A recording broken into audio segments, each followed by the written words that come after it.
Hello friends, matrix theory के इस lectures में आज हम लोग डिस्कस करने वाले हैं rank of the adjoint of the matrices के बारे में।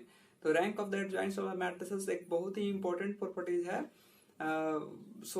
इससे कई बार एग्जाम में क्वेश्चंस पूछे जाते हैं, तो हम इसके सारे केस को डिस्कस करेंगे और कोशिश करेंगे एक ट्रिकी सा प्रूफ करने का। और उसके बाद देखेंगे हम लोग एक प्रीवियस ईयर क्वेश्चंस भी जो rank of the adjoint of the matrices से पूछा गया है। तो आइए देखते हैं ये important lecture. Rank of adjoint of matrix. So if A is a square matrix of order n and if rank of A is, पहला कंडीशन हमने अगर मान लिया कि रैंक किसी मैट्रिक्स का n है। दूसरा, तीन कैटेगरी में मैंने इस मैट्रिक्स के रैंक को डिवाइड किया है। पहला रैंक n हो जाए जो मैट्रिक्स का ऑर्डर है, दूसरा n-1 हो जाए और तीसरा n-2 या उससे छोटा हो जाए। तो सबसे पहले हम लोग रिजल्ट ही देख लेते हैं कि रिजल्ट क्या होता है, क्योंकि प्रूफ इतना इंपॉर्टेंट नहीं है कंपैरेटिव ऑफ व्यू से, रिजल्ट ही है, लेकिन हम लोग प्रूफ देखेंगे अभी। So rank of A equal to अगर n है तो उस समय रैंक ऑफ एडजॉइंट ए क्या होगा, n होगा। जब rank of A equal to n-1 है तो रैंक ऑफ एडजॉइंट ए 1 होगा। So and rank of A is less than equal to n-2 है तो उस समय रैंक ऑफ एडजॉइंट ए क्या होगा, 0 होगा। हाँ, बहुत अजब सा रिजल्ट है, लेकिन ये ऐसा होता है। अभी हम लोग ये प्रूफ भी करेंगे। आइए देखते हैं। जब हम लोग ने एडजॉइंट ऑफ द मैट्रिसेस पढ़ा था तो वहाँ पे एक प्रॉपर्टीज प्रूफ किया था, A into adjoint A equal to adjoint of A into A equal to determinant of A I N. अब इसी प्रॉपर्टी का हम लोग यूज करेंगे।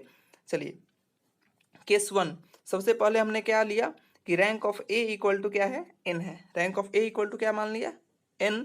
इसका मतलब क्या है, जब rank of A equal to n मतलब किसी भी मैट्रिक्स का अगर रैंक उसके ऑर्डर के बराबर हो जाए तो उसका डिटर्मिनेंट क्या होता है, नॉन जीरो होता है। तो नॉन जीरो मतलब क्या हो गया, ये मैट्रिक्स जो है ए नॉन सिंगुलर हो गया।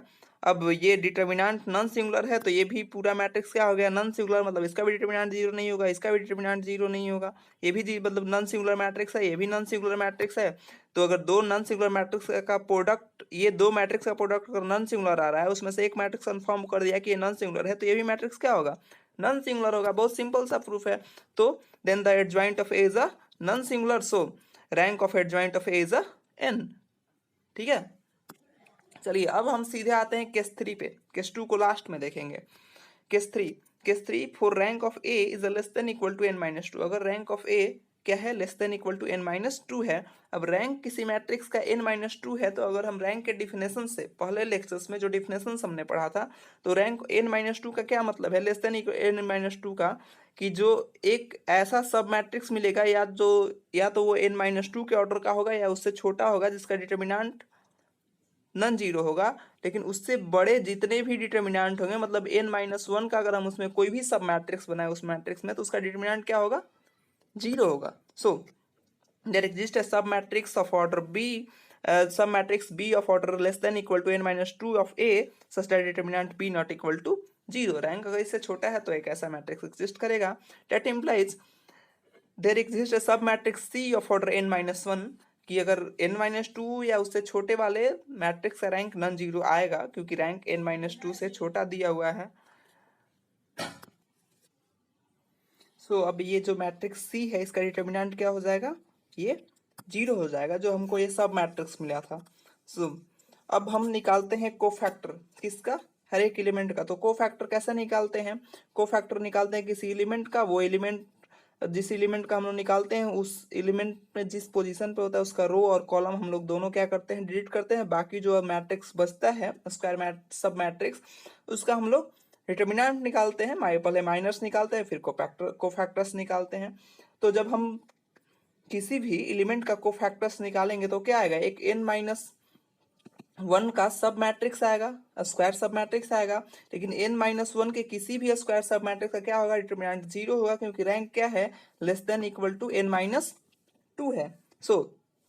अब जितना भी हमने माइनस निकाला वो सारे 0 आ गए। अब सारे माइनस 0 आ गए, अब माइनस 0 आ गए तो सारे कोफैक्टर्स भी 0 आएंगे। अब सारे कोफैक्टर्स 0 आ गए तो रैंक एडजॉइंट ऑफ मैट्रिक्स क्या होता है, कोफैक्टर्स वाले मैट्रिक्स का ट्रांसपोज होता है। तो ये क्या आ जाएंगे, एडजॉइंट ऑफ ए एक 0 मैट्रिक्स आ जाएगा। So rank of adjoint of A क्या हो जाएगा, 0। कब, जब रैंक किसी मैट्रिक्स का क्या हो, less than n-2 less than equal to क्या हो, n-2 हो तब। ठीक है, अब चलते हैं केस 2 पे कि जब rank of A equal to n-1 हो तब। जब rank of A equal to अगर n-1 हो तो there exist at least one cofactor of A I J which is non zero. कहने का मतलब है कि जब हम ये मैट्रिक्स बनाए, मैट्रिक्स में रैंक क्या दिया हुआ है, n-1 दिया हुआ है। n-1 रैंक देने का मतलब है कि सिर्फ होल इसका अगर हम जब डिटर्मिनेंट निकालेंगे पूरे मैट्रिक्स का तो 0 आएगा। बाकी अगर n-1 का हम कोई डिटर्मिनेंट निकालेंगे तो वो कम से कम एक सब मैट्रिक्स उसके अंदर ऐसा जरूर मिल जाएगा जिसका डिटर्मिनेंट नॉन जीरो हो रहा होगा।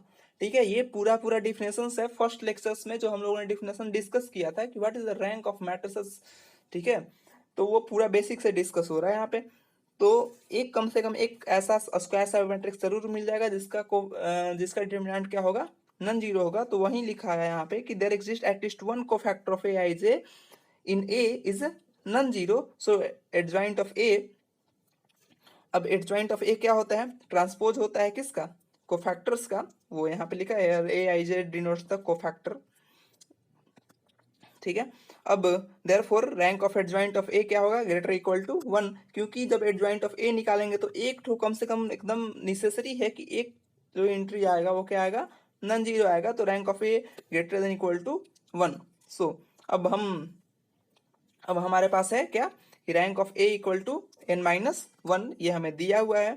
सो अब हम दूसरा कंडीशन लेते हैं मैक्सिमम मिनिमम वाला, maximum of 0 and rank of A plus rank of adjoint A minus n less than equal to 0। जब हमने ये कंडीशन लिया तो rank of A plus rank of adjoint A minus n is less than equal to 0। So rank of A equal to क्या है, n-1 plus rank of adjoint A minus n is less than equal to 0। अब इस equation को जब हम solve करेंगे तो हमें मिलेगा rank of adjoint A which is less than equal to 1. So this equation 2, and from equation first and second this gives the rank of adjoint A equal to 1. ठीक है,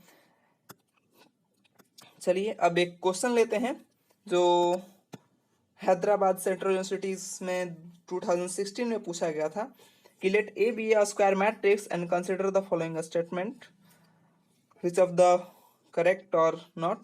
If rank of A is equal to n, then rank of the adjoint of matrix is equal to n. ठीक है, पहला statement है कि अगर किसी matrix का रैंक n है तो उसके एडजॉइंट ऑफ द मैट्रिक्स का रैंक n होगा। जी हाँ, बिल्कुल, हम रिजल्ट यहाँ पे देख रहे हैं कि किसी मैट्रिक्स का रैंक n है तो उसके एडजॉइंट ऑफ द मैट्रिक्स का भी रैंक n होगा। तो पहला स्टेटमेंट क्या है, सही है। चलिए अब दूसरे स्टेटमेंट पे आते हैं। S2, if rank of A is equal to n-2, rank क्या है, n-2 है, तो rank of the adjoint of the matrices भी n-2 होगा। नहीं, अभी हमने प्रूफ किया कि रैंक ऑफ उस समय क्या होगा, जब n-2 होगा तो 0 होगा। So statement 1 is correct and statement 2 is not correct. Statement 1 is true but statement 2 is not. अब एक दूसरा क्वेश्चन है कि A be the m cross n matrix and B be the n cross m matrix, then which of the following statement is true। ठीक है, तो rank of A B is greater than minimum of rank of A rank of B. जी नहीं, ये नहीं हो सकता। ये सारे प्रॉपर्टीज हम लोगों ने पिछले लेक्चर्स में देख लिया है। Rank of A B is less than the minimum of rank of A and rank of B, हाँ ये सही है। Rank of A B is less than equal to maximum of this, नहीं ये तो नहीं है प्रॉपर्टी कोई। ठीक है, तो ये नहीं होगा। Rank of A B is a greater equal to maximum of rank of A, rank of B and minimum of rank of A and rank of B, ये होगा क्या, नहीं, ऐसा भी कोई प्रॉपर्टी नहीं है।